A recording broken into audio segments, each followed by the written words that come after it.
بالکل صحیح آپ نے فرمایا. نیشن نہیں ہے کوئی، اسلام میں صرف امہ ہے. یہ جغرافیائی تقسیم کے بعد جو نیشنز وجود میں آئی ہیں، اسلام میں اس کا کوئی تصور نہیں. وہاں تمام مسلمان ایک امہ ہیں. لیکن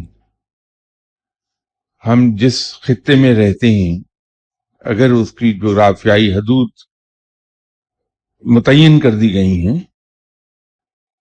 تو پھر اس خطے سے وفاداری ہم پر فرض ہو جاتی ہے. خطے کے اندر لاگو قوانین کی اطاعت ہماری ذمہ داری ہے. ہم جہاں کہیں بھی رہیں، جو نیشنلٹی ہماری ہو، ہمیں اس ملک کا وفادار رہنا چاہیے.